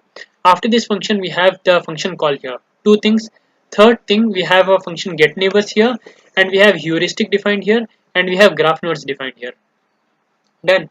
So four more things are there. Except, I mean, three things are there except the A star algo and A star algo's definition. Okay, what are those three things? Get neighbors, we'll come back to this later. The main two things which are happening here is this one, heuristic and graph nodes. Heuristic is a simple dictionary. For that you have to define a function, give heuristic of n, h dist of this one, you have to open a dictionary within the flower braces, write something in single quotes, colon, number, single quotes, colon, number, single quotes, colon, number, single quotes, colon, number, like that, comma, comma, comma, inside of flower braces, and it will be stored in variable here. Whatever n value I pass, that variable's n value will be returned. Whatever value I pass, that variable's n value which I defined here, that will be returned. This is the definition of heuristic. Like that you have to remember. Next is what is the graph nodes. Graph nodes are in this format. Again, it's a dictionary. So flower braces, flower braces. Next, you have single quotes, colon. Instead of number, you have a value. Okay, I'll come to this. What is the value? Single quotes, colon, value. Tell this 3-4 times. Single quotes, colon, value. Single quotes, colon, value. Now it will stay in your mind. Okay. Now see, what is this value? In value, I have something as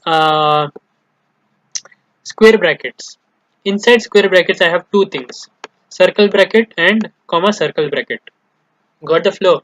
Single quotes, colon, value. Inside value, I have a square bracket. Inside square bracket, I have two circle brackets, and these two circle brackets have means two edges are there from here. Got the point? One edge to the node B, one edge to the node F. And what are the edges cost? That is written in comma. Got the flow? Very simple. Repeat this for the next nodes also. Graph nodes is done. A star algo is done. Def heuristic is done. Get neighbors is also very simple. Get neighbors of V. V is suppose your neighbor name. Think of your neighbor. Your neighbor name is passed. Get neighbors of V. First you will check if there are neighbors of V or not. Right? If the V is living in some extreme corner of the world, it will have no neighbors. So first you will check if V in graph nodes. Graph node is the thing which will have the count of who all are whose neighbors. A's neighbors is this. C's neighbor is this. E's neighbor is this, and so on. Okay, so we'll check if V has neighbors or not. If V in graph node, if for example, if I tell, give me the neighbors of V. So B will be passed in V. So we will have the single quoted B. So B in graph nodes we will check. So B is there in graph nodes or not. Like that we will check here. So if it is there, then only we will iterate. If it is not there, if I will tell, give me the neighbors of Z, Z is not there in the first place in graph nodes. So I'll just return none. Else you should return graph nodes of V. What is graph nodes of V? Graph nodes of B. Graph nodes of B means this is the neighbors which I'll be returning. These two things I'll return. Done. Get neighbors also. Def heuristic of n. Graph nodes. A star algo. You might think why I'm repeating this same thing so many times, because that's what many stupid people miss. They'll not repeat the thing. They'll just read it once and then think that they got in mind, and then they will forget after 2 minutes. Okay, that stupid thing you need not do. Repeat things as many times as you can, then only it will be repeating. You are not in a hurry. Take your time, repeat as many times, write as many times. That will be more beneficial than just memorizing for short term pleasures and then forgetting it after 2 minutes. Okay, so repeat as many times as you can, see the same things again and again, do whatever you can to keep it in your mind. Now we are just left with one program, def a star algo. If this is done, we will be just remaining with AO star, and that marks the end of the whole lab programs video. Okay, so see here in this program, what we have, def a star algo. First get done with the small things. Finally, we do the big things. Okay, that's the smart mindset. First get done with small things like this. Then we have to do the last big thing. Okay, so see here, this thing should be divided again into few parts. It will be divided into two parts. This is some initializations. Open set is equal to set of start node. Close set is equal to set. G is equal to empty dictionary, parents is equal to empty dictionary. Since you have defined G and parents, you will not leave it simply. You will write G of start node is 0, parent of start node is start node, right? 3 times you will be seeing in your mind. This is the first part, initialization of few concepts. Then we will be using a while loop. This while loop will be till the end.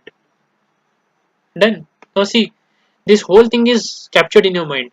A star algo is just comprises of two things. Def A star algo. Initialization, while loop. Last thing, print path does not exist, return none. This is stupid facts. Don't consider these ones. Just remember this program here. After the while loop, just do these things. Open set dot remove n, close set dot add n. Remove from open set, add to close set. Right, that's all. Open set dot remove n, close set dot add n. Now see, we are removing n and adding it to n. So n is the thing which we are considering. Okay, and we are concerned with whatever is in open set. See, whatever is in open set, we are traversing that one. Okay, that's what is present here. While length of open set is greater than 0, if something is present in open set, that we have to traverse. If nothing is present, means the program is over. Done. So n is equal to none. Initially n will be none. When you write this, this should come in your mind. N is none. Next we have, since we are considering open set, for v in open set, for each v in open set, if n is none, means it's the starting point, then initialize n as whatever the first v is. Else, if you have already some n initialized, you will consider if the next v is better than the previous n. Okay, if you already have something in your hand, if you get a new thing, you'll check if the new thing is better than the previous thing or not. And you'll be writing g of v plus heuristic of v is less than g of n plus heuristic of n. Is this value less if v is less than n? See, if v is better than n, you will consider v. So you will make n as v because v is better. Like that, you will get the best one to consider in open set. You have an open set, you will consider the best one. Next, what you have, if n is top node or graph nodes of n is none, if there is no neighbor or it is a stopping node, pass. Else, it will start from here. Okay, we'll consider this else. Let's see what is after that. After that, if n is none, if you got n as none, print path does not exist. If n is top node, means we have got the stop node. Just do that.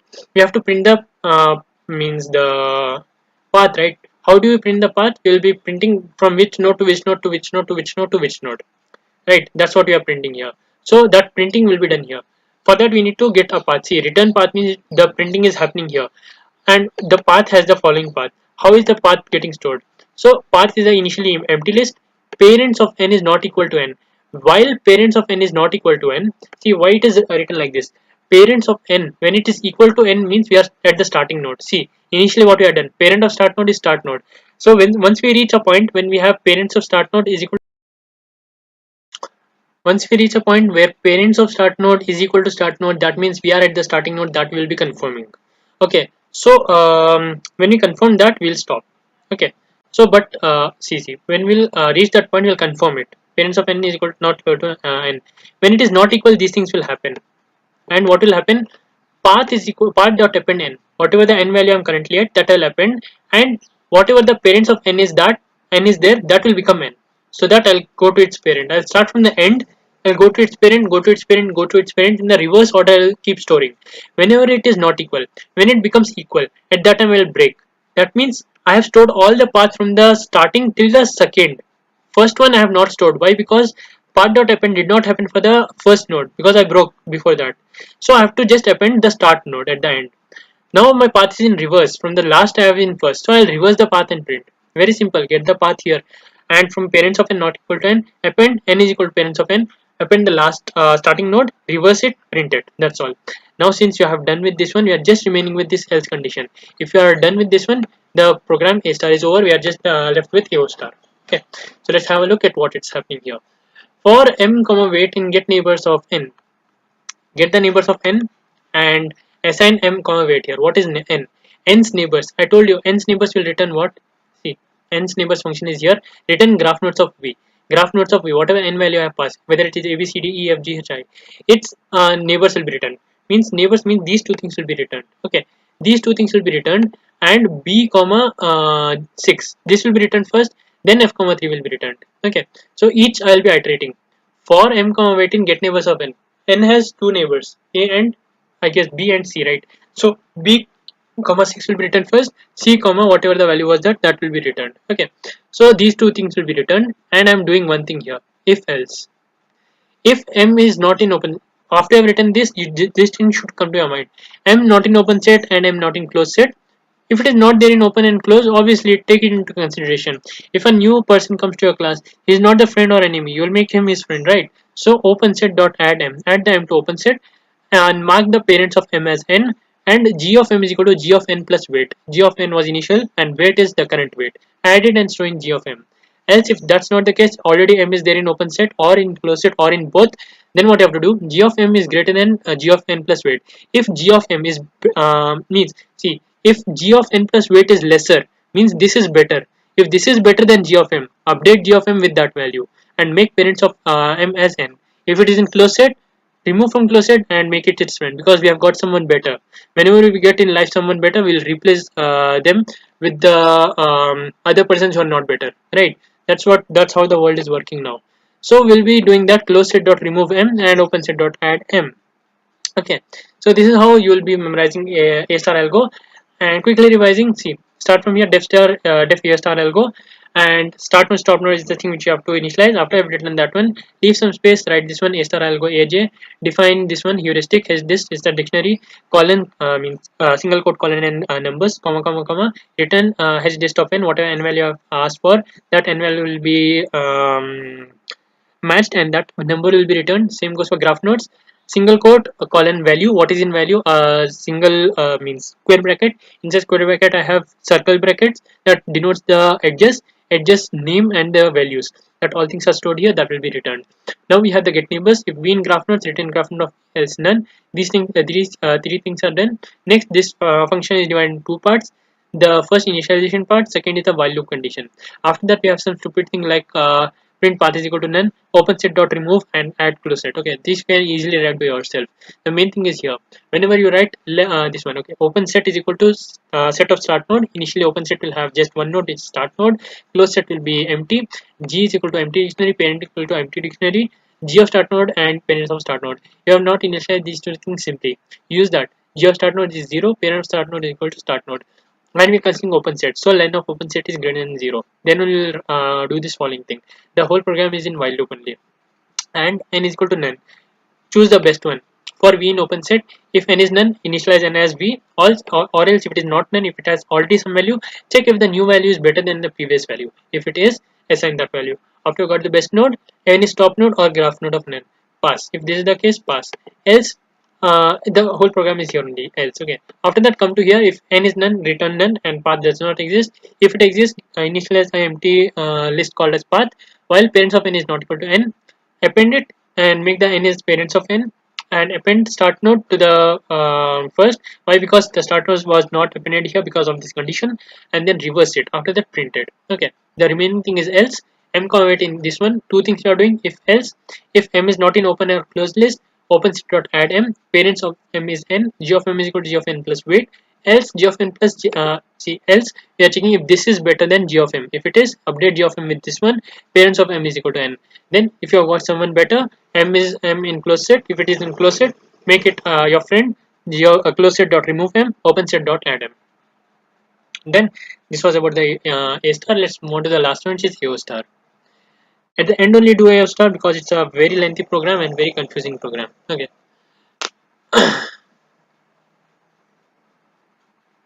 See, EOStar is the only program which is starting from the name class EOStar. Oh, sorry, class graph. Okay, none of the programs have like this kind of starting. This is the only program, class graph. First you have to write class graph. Okay, here also something is similar. Like, see, two examples are passing here. Okay, this one example, this one example. Just remember one of those. What we are doing here, H1, single quote colon and number. This one is passing here. Graph, single quote colon and value. Here value is a bit different. Why it is different? See, inside the square braces, what you can find is we have this one here, comma, this whole thing here. Why it is like this? This is AND or graph. Okay, some two nodes will be ANDed together. Like in this case, B and C is ANDed together, so it is in a single square bracket. And here we just have D, means it is just one node. Okay, two nodes are AND and one node is singular. if you want this visualization, you have to watch the video in which I had explained AO star. So I'll not go in depth here, but this is the thing. Okay, in this way you have to memorize graph here. H1 graph is done, and starting node, obviously the first node. Pass these three things in graph. Graph 1, H1 and A, that will be in G1, and G1 dot apply AO star and print solution. This I need not tell you, remember this one, right? Now let's come to the, this is the part of the calling function, initializing these two things. Then the whole thing lies in the graph um, class only. Okay, so this whole class graph, it's divided into 11 functions. Def, count with me: 1 2 3 4 5 6 7 8 9 10. Okay, 10 functions. So 10 functions of def are there. You need to memorize these 10 functions. How do we do that? Def, first initializations of what are the data members will be using. Def init self comma graph comma heuristic node list comma start node. Self will be always there before all. Okay, self, always it will be there. So you need not worry about this one. Now start from here. What all you had passed? See what all you had passed here. We had passed h1 graph and a. Graph 1 you'll pass here, so you'll write their graph. H1 heuristic node list, A is the start node. These three things are only written here. Like that you have to memorize. Okay, that's why I told to start from the end. Graph, heuristic node list, and start node. After these three things are done, then you have to initialize few things here. Six things are there. Six things. The first three things are super simple. What are the first three things? Self dot graph is equal to graph. First thing, self dot h is equal to heuristic node list. Shortcuts. Okay, just instead of heuristic node list, you are writing h. Start node, self dot start node. Three dictionaries: parent, status, solution, graph. Which are the three dictionaries? Parent, status, and graph. Repeat with me: parent, status, and solution graph. Done. These are 16 units, right? That forms the first function, init function. After I've done that, we are using six functions here. Okay, 1 2 3 4 5 6. Here are six functions we are using here for these purposes. Okay, what is this purpose? I'll let you know. After that, what is left? Let's see what is left. Left one is nothing but print solution. Just ignore print solution. Print solution graph. That's all. Print solution graph. That's all. No need to memorize anything. Self dot start these hyphens are useless things. Just memorize this one. Print solution graph. That is more than sufficient. Then in print solution you got print solution graph. Then except this print solution graph, you have two functions: compute minimum cost. Okay, let me show you. This is the compute minimum cost, and AO star, and this is AO star. Okay, this is the AO star. It is, I guess, till here. Yeah, till here. Two functions are there.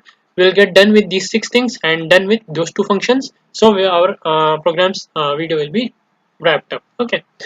So these six things are there. What is six things? See here. Apply AO star. We are calling this function from where? We are calling this function from here. Apply AO star. So that definition should be there. That definition is written here. Apply AO star is equal to self dot AO star self dot start, which is nothing but self dot start what I have initialized start node, which is A here. That I am passing, and I am passing false. This is for backtracking. Backtracking parameter is false. For AO star I am calling. What is AO star? AO star function is defined here. Self is there, ignore that. V is the starting node, backtracking is false. Initially I'm doing this one. Okay, I'll come to that what is happening here after some time. First let's get done with what's happening here. This is calling like this. Okay, then get neighbors of V. Very simple. Return self dot graph dot get V, or else nothing. If it is not there, return this, or else whatever is in V, get it. Like, what is graph? Graph I had defined here, right? This is the graph I had defined, and this is the graph which I have passed here, graph 1, and that same graph is present here, graph, and this graph was assigned to self graph, and that same self graph I'm calling here. So basically what I'm calling is this one: get neighbors of self graph. If graph of V, if we have passed a starting node as A's neighbors, these things will be returned. That's all I'm doing. If nothing is there, like E, there is no E here, but I'm getting its neighbors. What will be passed is, it will not have any neighbors, so it will just return us null value that is present here. Get neighbors, return. Whenever get is there, you have to write return. Okay, return self dot graph dot get V or nothing. Get status, return self dot status dot get V or else 0. Get status, set status. Get heuristic, set heuristic. It's as simple as that. For setting, you will get two parameters, V and val. Set status of V is equal to value. Value you have to set in status. Get heuristic node self comma n. Self dot h dot get of n comma 0. Whatever you are getting and whatever is parameter like heuristic, write h. If it is getting, write get. and n is there, pass n, else it is 0. Only for get neighbors it is this one, for the rest 2 it is 0. Set status n gets heuristic node value. Set heuristic node value, very simple. Set will not use return. Cell dot h of what n value you have of what n you have to set what value. Done. These 6 functions are done. Print is already done. Compute minimum and a star. A star, if it is done, our program will be done. Now let's have a look at what is a compute minimum. Here what we are trying to return. Compute minimum cost child nodes. Child nodes are many. See, this is a child node, this is a child node, this is a child node. Among these two, these are the two. This is one child node, this is one child node, because this is ANDed together, this is OR. So is this cost less or is this cost less? Considering the B and C's heuristic values also. Adding these heuristic value also. After doing all that, which is the best child node that we are computing? So we are traversing in that and checking which is the best child node. So we are passing, we is a starting node. Okay, so we are initializing 3 things first. See how much is the program. We are returning minimum cost and cost to child nodes. Obviously we need minimum cost, so minimum cost is 0. We are retaining cost to child node of minimum cost. We need this dictionary, whatever it is, dictionary. Yeah, so this dictionary we are assigning is nothing. And initially we have minimum cost and cost child node. So cost child node of minimum cost is the empty dictionary. Then flag is equal to true is simply right here. Along with this, remember this one also, like buy 3 get 1 free.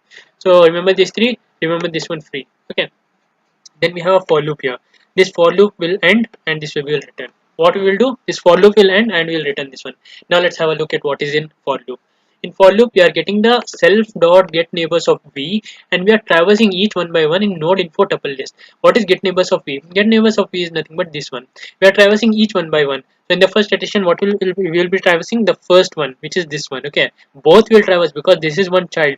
These two are ANDed, so we will consider both of them together. So observe the pattern here. This is in square bracket, this whole two things together. This is in square brackets, only one circle is there. So we will be taking these two into considerations. So node info tuple list will be first this one, then it will be this one. What is node info tuple list? It is nothing but what we are traversing it here. Node info tuple list. Then insert dot get neighbors. Now node info tuple list have what? These two things, B and C. Now we are traversing it, right? So initially make cost and node list. Two things we need, cost and node list. So we are making it 0 and empty here. Now once you write this should come to your mind. C comma weight in node info tuple list. This will easily come to your mind. Why? Because node info tuple list has two things, C comma weight, right? See, node info tuple list has two things. Node info tuple list for C comma weight in node info tuple list. This is node info tuple list. For C comma weight in node info tuple list. In means we are considering this one first and this one first. First this C comma weight will be considered, then this C comma weight will be considered. When this C comma weight is considered, this is C, this is weight, B comma 1. Done. So B and 1 is the thing which are considering in C and weight. Cost, how we will calculate? Easy. Add to cost what? Heuristic value and weight. What is weight? Weight is nothing but 1. See, add heuristic value and weight. That's what I said, right? Heuristic value of B, add heuristic value of B and weight. 6 plus 1 7. 7 will be stored in the initial cost, which is this one. And node list dot append C. Node list will be empty initially, it will be appending B. Next, what will happen? It will again traverse here C comma weight in node info tuple list. Node info tuple list had two things. First is traverse C comma weight, second is traversing here C comma 1. In C, I'll add again heuristic node value plus weight. Heuristic node value is 2, weight is 1. 2 plus 1 3. 3 will be added to cost. Initial cost was 7. 7 plus 3 is equal to 10. 10 will be stored where? 10 will be stored in cost. Previous iteration I got this 7, right? Next I have to add this one, which is 2. This is weight. Weight 1. 2 plus 1 3. 3 plus 7 10. 10 will be stored in node list. Again I will append in node list C. What is C? C itself. The what I'm talking about is this one, C. Okay, so BC is there in node list. Now I'll check few things. If else, that's all. If else, if I check, that's all. That's all my code is. If flag is true or false. Flag is true is only for the first iteration, it will become false and it will never again become true. When it is first iteration, obviously I just have one thing with me, that only I will assign as minimum cost, right? When you are trying to search the minimum element in a searching algorithm, you will initialize the first element as minimum element. So initially I just have one cost here, I'll assign that as minimum cost. Cost to child node of minimum cost is node list. Whatever the node list I've got, which is B and C, corresponding to that minimum cost, which is 10, that I'll assign to cost of child node list. Okay, that two things I'll descend means I'll assign and make flag as false. Now flag will not again come here. Suppose in second iteration I got another answer, another cost, another node list for the D. Okay, that answer will not come here. Flag is false. Again, it will not become true here. Again, I'll come here. Cost equals 0. This one will be empty. Again, I'll do the same things. I'll come here. I'll go to else. Now, what I'm checking, if my current cost, which is D's cost, is less than the previous cost, which is B and C's cost. If it is less, I'll assign it. See, minimum cost what? Previous one. Initial cost what? Now. If D's cost is less than the previous cost, I have to assign to the previous cost the current cost. Means current is minimum, so minimum cost will become D's one and replace the B and C's one. Then I will assign for the minimum cost what is the corresponding node list, which is D's list. That I will assign here. Like that, I'll keep on doing for all the neighbors and all their child nodes. I will find out the minimum one and I will be returning. Now, why I have defined compute minimum cost? I have defined compute minimum cost because it is used here. This function is left, don't forget it, right? So this function is very simple. What's happening here? Just stupid printing. I hate these things. Simply they will put here. What you have to just print is heuristic values, solution graph, and V. Just don't print it. Just print the solution graph. Okay, always remember, just print the self dot solution graph. That's all what we matter about. That's all what matters at the end. How is the solution graph? Even if you don't print the process, it does not matter. The computer is doing the process, right? So for now, just remember this one. Afterwards, you remember. Okay, I'm not telling don't remember only. Remember it, but for now, don't remember many things. That is stupidity. If you try to remember a lot of things, you'll remember nothing. Okay, this is the fact. Don't try to remember 100 things. Remember one thing at one time. Okay. After that time is there, you can easily remember. Okay. Self.solution graph you have to print. Then these statements are done. Now what we have is if here. That's all. If is there, that's all. Nothing else is there. Okay. This much only you have to memorize now. So in if, first thing we'll check is its status greater than or equal to 0? Okay. You're checking the status of what V. If it is greater than or equal to 0 means it is not yet traversed. Whenever it is traversed, it will be -1. Whenever we are done with one node, it will become -1.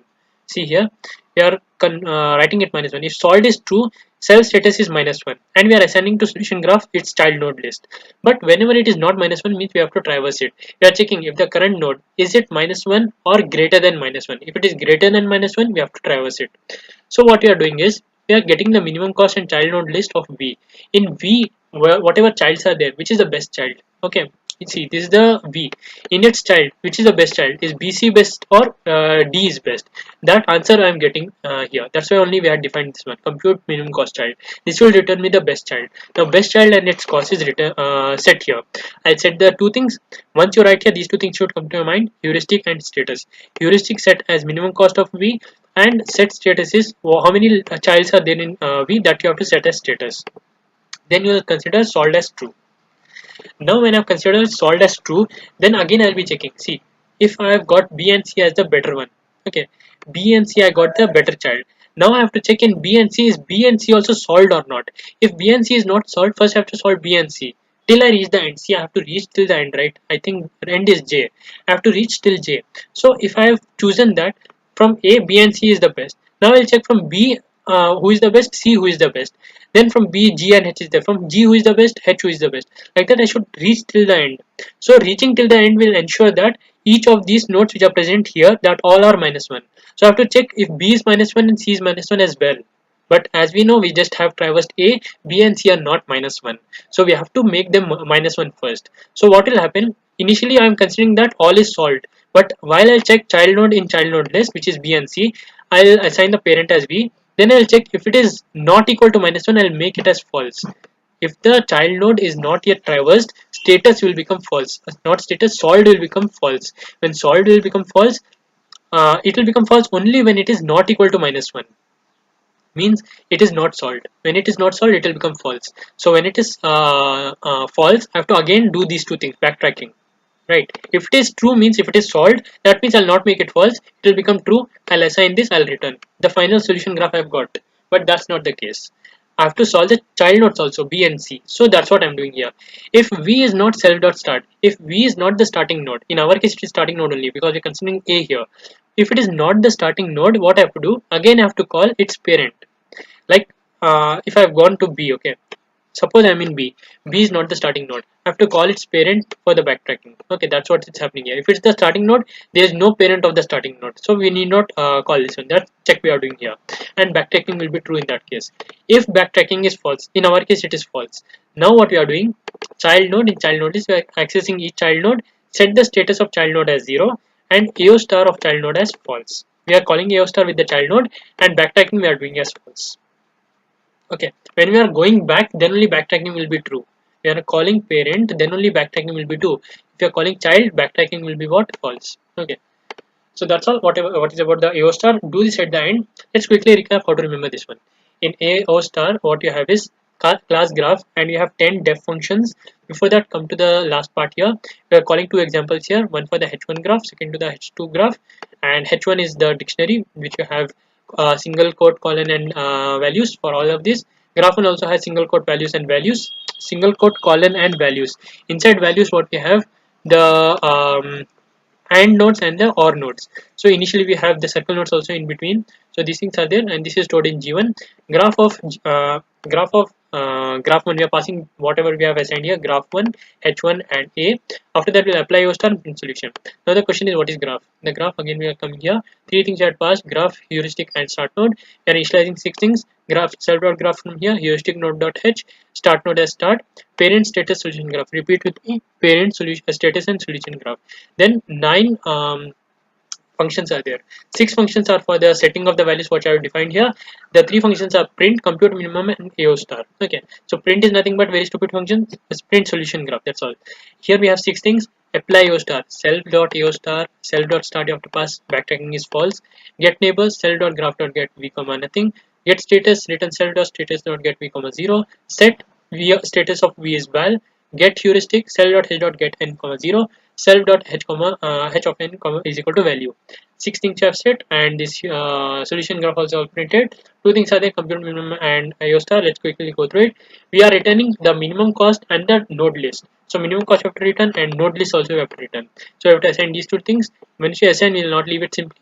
Cost node of minimum cost is equal to nothing. Flag is equal to like buy 3 get 1 free. After that we have the node info tuple list in get neighbors. What is this? This is nothing but each of these will be traversing. Node info tuple list will be this one. So in each of these we have this one and this one as well. So first will be B and C, then we will have D. So inside that we'll traverse each, first B then C. Where we are doing that? We are doing that here.